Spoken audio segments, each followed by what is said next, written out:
नमस्कार विद्यार्थियों, श्री श्याम कॉलेज की ऑनलाइन क्लासेस में आपका स्वागत है। इस क्लास में हम बीए बीएड फोर्थ ईयर के लिए भौगोलिक चिंतन का इतिहास पढ़ रहे हैं, जिसका ये 74वां भाग है। भौगोलिक चिंतन के इतिहास में हम जर्मन भौगोलिक विचारधारा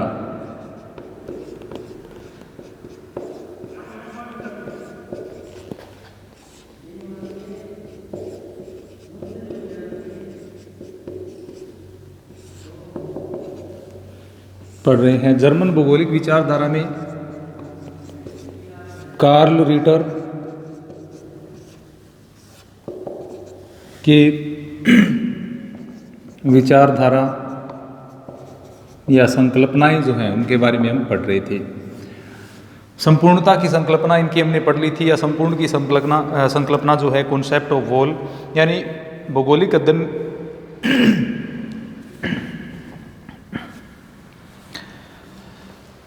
अध्ययन में रीटर का उद्देश्य केवल किसी एक तथ्य का अध्ययन करना नहीं था। ये संपूर्ण तथ्यों का अध्ययन करने पर ज़्यादा बल देते थे, संपूर्ण को सम्मिलित करते हुए अध्ययन पर ज़्यादा बल देते थे। यानी इनका मानना था कि केवल प्राकृतिक अथवा मानवीय तथ्य हैं वही भूगोल की रचना नहीं करते, अतः पूर्णता के लिए सभी शक्तियों एवं कारकों को सम्मिलित करना इनका उद्देश्य था।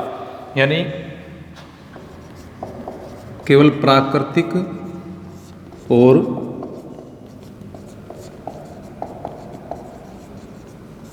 मानवीय तथ्य ही भूगोल की रचना नहीं करते, बल्कि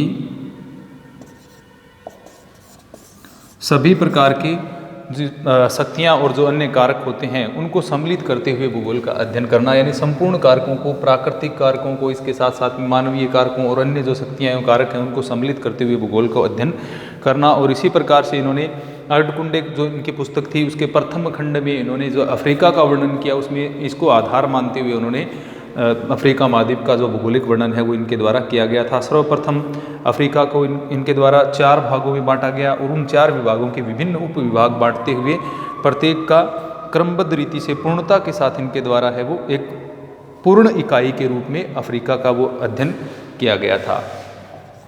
पूर्ण इकाई के रूप में अध्ययन, तो इस प्रकार से इन्होंने पूर्ण इकाई के रूप में अध्ययन किया था। ये पूर्ण की संकल्पना है जो कि हमने पिछले क्लास में पढ़ी थी। अगली इनकी संकल्पना है प्रादेशिक भूगोल और क्रमबद्ध भूगोल से संबंधित विचार।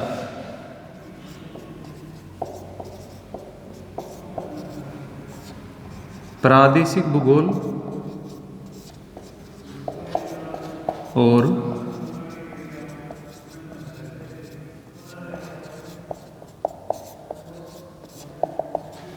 क्रमबद्ध भूगोल। जैसे कि हम जानते हैं क्रमबद्ध भूगोल का जनक है वो कौन थे? हमबोल्ट थे। और प्रादेशिक भूगोल का जनक रीटर को माना जाता है, यानी regional geography and systematic geography. तो प्रादेशिक भूगोल और क्रमबद्ध भूगोल इनकी एक विचारधारा या संकल्पना है। जैसे कि हम जानते हैं भौगोलिक अध्ययन में रीटर के द्वारा प्रादेशिक विधि को अपनाया गया।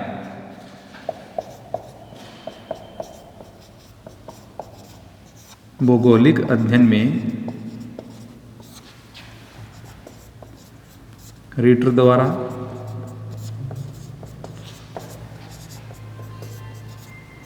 प्रादेशिक विधि को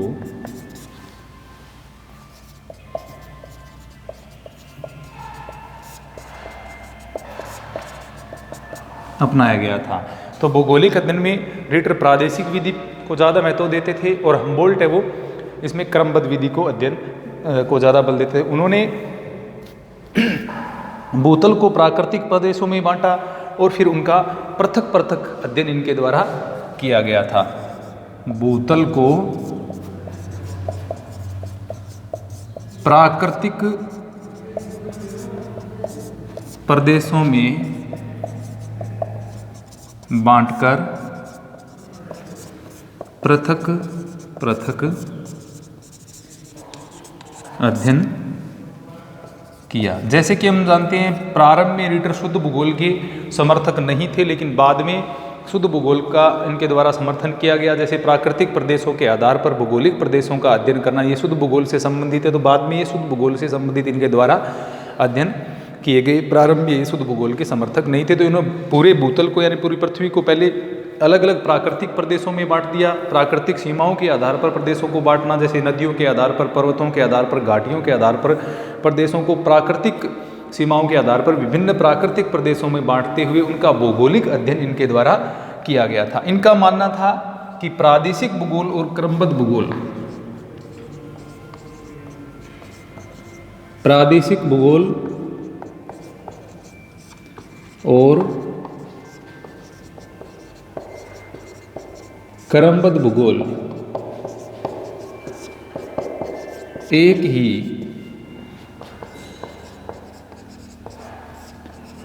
सिक्के के दो पहलू हैं। यानी एक ही सिक्के के दो पहलू हैं, प्रादेशिक भूगोल और क्रमबद्ध भूगोल। तो इस प्रकार इन्होंने माना, पृथक वर्णन किया। और क्रमबद्ध भूगोल और प्रादेशिक भूगोल को एक ही सिक्के के दो पहलू इनके द्वारा माना गया। प्रकृति में विद्यमान जो विविधता में एकता है, वो ही क्या है?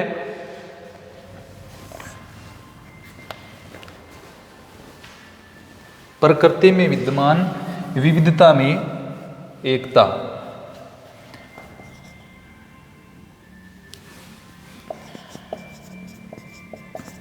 प्रकृति में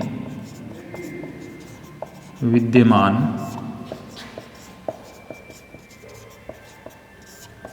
विविधता में एकता रीटर के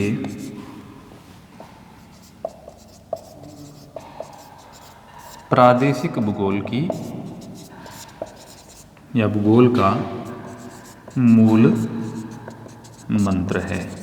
यानी प्रकृति में जो विविधता के साथ में कहीं न कहीं एकता देखने को मिलती है, वो इनके प्रादेशिक भूगोल का मूल मंत्र थी। यानी जो विविधता और एकता प्राकृतिक प्रदेशों में पाई जाती है, उसके आधार पर प्रदेशों का वर्गीकरण करना, जो एकता पाई जाती है उसके आधार पर प्रदेशों का वर्णन करना, और वो इनकी जो अध्ययन की विधि थी प्रादेशिक भूगोल, उसका मूल मंत्र भी इन्होंने इसको ही बनाया था। क्रमबद्ध भूगोल, इनका मानना था कि क्रमबद्ध भूगोल जो है वो संपूर्ण पृथ्वी की सतह का विस्तार पूर्वक अध्ययन करता है। क्रमबद्ध भूगोल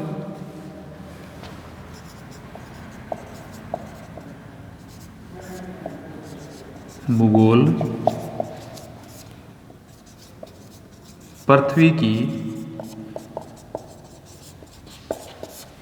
संपूर्ण सतह का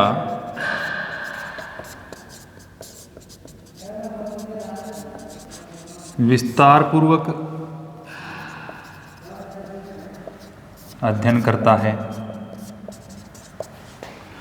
तो क्रमबद्ध भूगोल तो क्या करता है? संपूर्ण पृथ्वी की जो सतह है उसका विस्तार पूर्वक अध्ययन है, विभिन्न तथ्यों के आधार पर करता है। इसके विपरीत प्रादेशिक भूगोल क्या करता है? प्रादेशिक भूगोल पृथ्वी को छोटी छोटी इकाइयों, पृथ्वी की छोटी छोटी इकाइयों को समायोजित क्षेत्रीय इकाइयों का गहन एवं सर्वांगीण अध्ययन करता है। प्रादेशिक भूगोल, ये थोड़ा अंतर भी हम समझ सकते हैं यहाँ पर प्रादेशिक भूगोल एवं क्रमबद्ध भूगोल का। प्रादेशिक भूगोल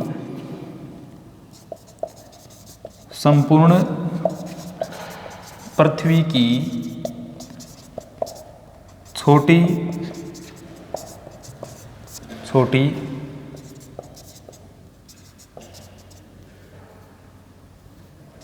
इकाइयों का समायोजित, एक तो एक साथ में और साथ में समायोजित एवं पृथक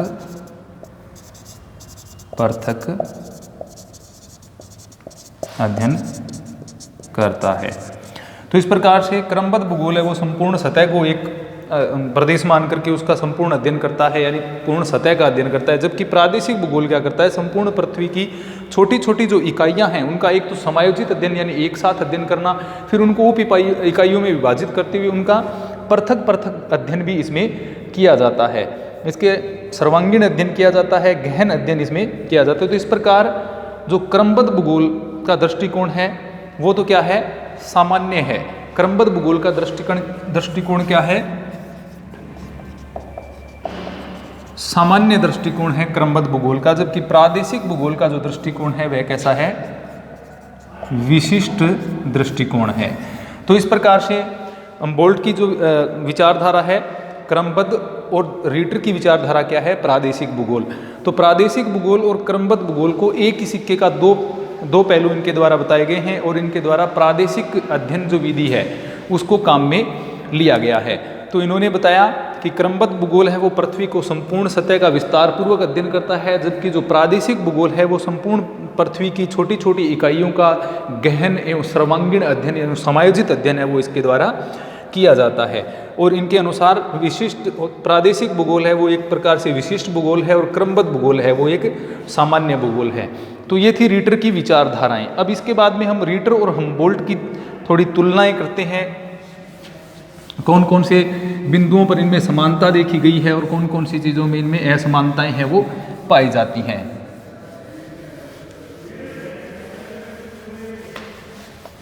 हमबोल्ट एवं रीटर की तुलना।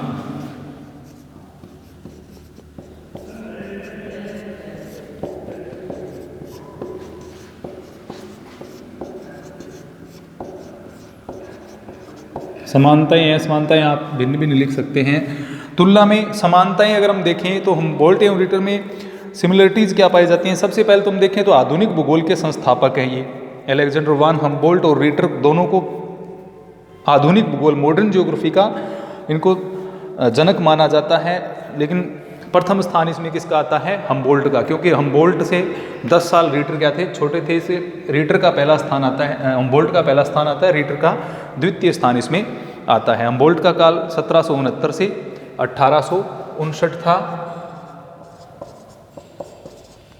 और रीटर का था 1779 से 1859। तो 10 साल का इनका अंतर था। दोनों की सिमिलरिटी, दोनों जर्मन विद्वान हैं, दोनों आधुनिक भूगोल को से संबंधित विद्वान रहे हैं। तो दोनों हमबोल्ट एवं रीटर दोनों जर्मन थे, समकालीन थे, और रीटर में जो हमबोल्ट हैं वो 10 साल आयु में बड़े थे। हमबोल्ट और रीटर दोनों ही महान भूगोलवेता हैं, दोनों ही क्या है, आधुनिक भूगोल के संस्थापक माने जाते हैं। तो इनकी सिमिलरिटीज़ हैं, जर्मन विद्वान हैं, समकालीन हैं।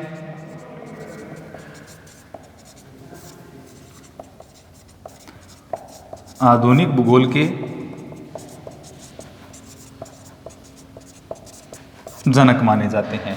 तो ये इनकी सिमिलरिटीज हम कह सकते हैं, समानताएं इसको हम कह सकते हैं। हमबोल्ट ने के समान रीटर ने भी भौगोलिक तथ्यों के अध्ययन में, जैसे हमने पढ़ा, इनकी जो अध्ययन विधियां हैं, विधि तंत्र हैं, दोनों ने क्या किया,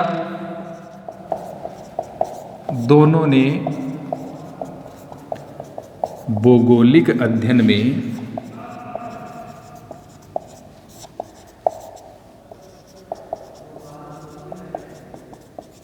आनुभाविक विधि को अपनाया। तो दोनों के द्वारा अध्ययन में आनुभाविक विधि को अपनाया गया था। मानचित्रात्मक विधि को भी इनके द्वारा, दोनों को के द्वारा अपने जो अध्ययन विधि है उसमें अपने विधि तंत्र में सम्मिलित किया गया था। दोनों विद्वान तथ्यों के विश्लेषण, अपने निजी पर्यवेक्षण निरीक्षण में विश्वास रखते थे। दोनों में क्या सिमिलरिटी थी कि दोनों जिन तथ्यों का अध्ययन करते थे उनका विश्लेषण करना पसंद करते थे, यानी अच्छी तरह से संश्लेषित, विश्लेषित, पर्यवेक्षित, निरीक्षित करते हुए आंकड़ों का प्रयोग करने में दोनों है वो बल देते थे। यानी दोनों का विज्ञान जो दृष्टिकोण है वो वैज्ञानिक था, दोनों वैज्ञानिक अध्ययन में बल देते थे। तो जो भी आंकड़े हैं, जो भी सूचनाएं हैं, उनका एकत्रीकरण करना, उनका विश्लेषण करना, उनका निरीक्षण करना, उनका पर्यवेक्षण करना, दोनों की ये सिमिलरिटीज या समानताएं देखी जा सकती है। दोनों एक ही सिद्धांत में विश्वास करते हैं। कौन सा सिद्धांत है, टेरेस्ट्राइल यूनिटी, यानी दोनों पार्थिव एकता के सिद्धांत में विश्वास करते थे। दोनों पार्थिव एकता के सिद्धांत पर विश्वास करते हैं, यानी दोनों में ये समानता भी पाई जाती है कि दोनों हैं वो पार्थिव एकता के सिद्धांत पर बल देते हैं। दोनों में ये सिमिलरिटी है। दोनों हमबोल्ट एवं रीटर हैं वो दोनों किसके समर्थक हैं, पार्थिव एकता के समर्थक हैं। इसके वे मानते थे कि पृथ्वी के जो विभिन्न तत्व हैं वो एक दूसरे से क्या है, संबंधित हैं, एक दूसरे पर निर्भर हैं और किसी भी तथ्य का अध्ययन है वो अलग करके नहीं किया जा सकता, या संपूर्णता को हम अलग करके किसी भी तथ्य को एक को अलग करके उसका अध्ययन नहीं कर सकते। दोनों टेरेस्ट्राइल यूनिटी या जिसको पार्थिव एकता कहते हैं, पार्थिव एकता के सिद्धांत में दोनों विश्वास करते थे, ये भी इनकी समानता है। इसके अतिरिक्त हमबोल्ट और रीटर दोनों ही भूगोल के संपूर्ण अध्ययन पर बल देते थे। जैसे मैंने बताया संपूर्णता का या जो सिद्धांत है वो या संपूर्णता इनकी विचारधारा में थी, तो दोनों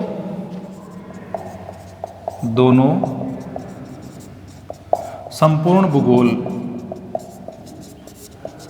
के अध्ययन पर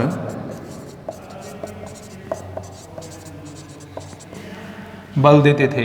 यानी स्टडी ऑफ वोल दोनों संपूर्णता के अध्ययन पर ही बल देते थे। यानी उनके अनुसार किसी भी भूभाग का अध्ययन एक पृथक एकाकी या एकाकी इकाई के रूप में नहीं किया जा सकता, बल्कि संपूर्ण विश्व का अध्ययन है वो किया जाना चाहिए। यानी किसी एक इकाई का एकाकी अध्ययन करने पर बल नहीं देते थे, संपूर्णता के अध्ययन पर इनका ज़्यादा बल था। तो इस प्रकार से हमबोल्ट और रीटर में ये भी समानता है कि दोनों संपूर्ण भौगोलिक अध्ययन पर बल देते थे। इसके अलावा दोनों जो विचारक हैं यानी हमबोल्ट और रीटर, अगर हम भौगोलिक विचारधाराओं की बात करें तो दोनों नियतिवाद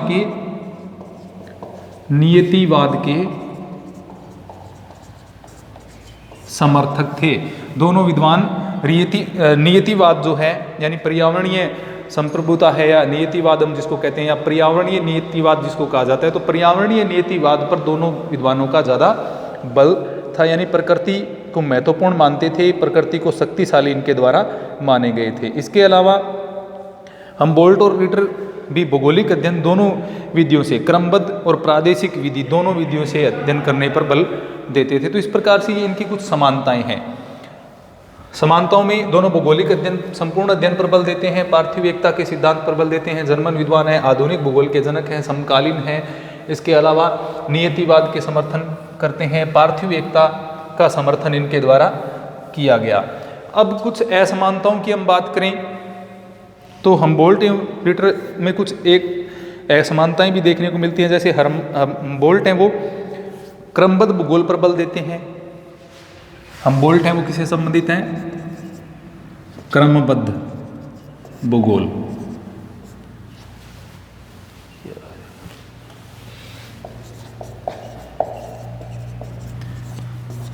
हमबोल्ट क्रमबद्ध भूगोल पर बल देते हैं, जबकि रीटर हैं वो किस पर ज़्यादा बल देते हैं? प्रादेशिक भूगोल। ये इनकी एक असमानता भी है, जो कि सबसे बड़ी असमानता इनकी है। क्रमबद्ध भूगोल अर्थात हमबोल्ट क्या करते हैं? क्रमबद्ध भूगोल के अध्ययन पर बल देते हैं, जिसमें एक एक तत्व का संपूर्ण विश्व के संदर्भ में अध्ययन किया जाता है। यानी किसी एक तत्व के हम उठाएं, जैसे कृषि, उसमें संपूर्ण जो पृथ्वी पर जो कृषि की जा रही है, यानी एक तत्व को उठाते हुए पूर्ण विश्व में उसका वर्णन किया जाना, ये तो क्या कहलाता है? क्रमबद्ध भूगोल। एक तत्व का संपूर्ण विश्व में वर्णन या संपूर्ण विश्व के आधार पर उसका वर्णन करना। इसके अलावा प्रादेशिक भूगोल हम जैसा कि जानते हैं कि प्रादेशिक भूगोल में प्रदेश को भूगोल का अध्ययन है उसका आधार बनाया जाता है, जिसमें किसी क्षेत्र विशेष के तत्वों में सामंजस्य का अध्ययन किया जाता है। यानी प्रदेश के आधार पर तथ्यों का अध्ययन, ये क्या कहलाता है? प्रादेशिक भूगोल। यानी एक क्षेत्र को विभिन्न प्रदेशों में विभाजित करते हुए, उप प्रदेशों में या इकाइयों में विभाजित करते हुए उसकी संपूर्णता का अध्ययन करना, ये किससे संबंधित है? प्रादेशिक भूगोल से। तो ये दोनों अलग अलग बिंदुओं के आधार पर भूगोल का अध्ययन करते थे। हमबोल्ट हैं वो क्रमबद्ध भूगोल के समर्थक थे, वहीं रीटर हैं वो प्रादेशिक भूगोल के समर्थक थे।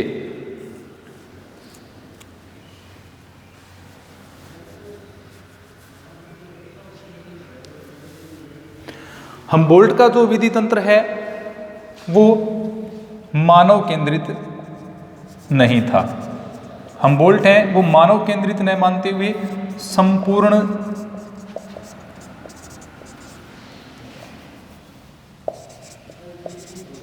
पृथ्वी की एकता पर बल देते थे। संपूर्ण पृथ्वी से संबंधित अध्ययन पर बल देते थे, यानी सभी प्राकृतिक तत्वों को उनके द्वारा महत्व दिया गया। इसके अलावा यानी मानव केंद्रित अध्ययन नहीं था, जबकि रीटर कैसे थे, मानव केंद्रित, या हम कह सकते हैं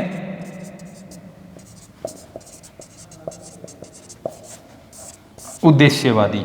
तो हम्बोल्ट के जो विचार हैं, हम्बोल्ट ने प्रकृति की एकता के लिए धार्मिक अथवा मानव केंद्रित नहीं थी, बल्कि समस्त प्रकृति के संतुलन में विश्वास करते थे, जिसका मनुष्य भी उसका क्या है, एक अंग है। इसके विपरीत रीटर जो हैं वो सउद्देश्यवादी थे, ईश्वरवादी थे। उनके द्वारा उनका मानना था कि पृथ्वी की रचना या पृथ्वी के ऊपर जो विभिन्न उच्चावच हैं या विभिन्न जो भूआकृतियाँ बनी हुई हैं, उनका उद्देश्य क्या है, उनकी रचना एक उद्देश्य के तहत हुई है, और जैसे किसी भी क्षेत्र विशेष की रचना है वो वहाँ पर रहने वाले मानव के विकास के लिए इनकी रचना। तो ये सउद्देश्यवादी थे रीटर, और ये मानव केंद्रित इनका अध्ययन नहीं था, और रीटर का अध्ययन क्या है, मानव केंद्रित था। यानी हम्बोल्ट प्रकृति की किसी भी रचना के लिए ईश्वर को उत्तरदायी नहीं मानते थे, बल्कि रीटर है वो इसके लिए ईश्वरीय शक्तियों को उत्तरदायी मानते थे। ये इनकी विचारधाराओं का अंतर है। इसके अलावा हम्बोल्ट की अध्ययन पद्धति है वो प्रत्यक्ष अनुभव पर आधारित थी, जबकि रीटर है वो प्रत्यक्ष अनुभवों पर इतना नहीं बल देते थे। उनके द्वारा जो उनकी अर्धकुंडे जो रचना थी, उसके अंदर जो निरीक्षण एवं पर्यवेक्षण अन्य विद्वानों के द्वारा जो किए गए थे, उनके ऊपर आधारित ही, उनके पर्यवेक्षणों पर आधारित इनकी पुस्तक रही है।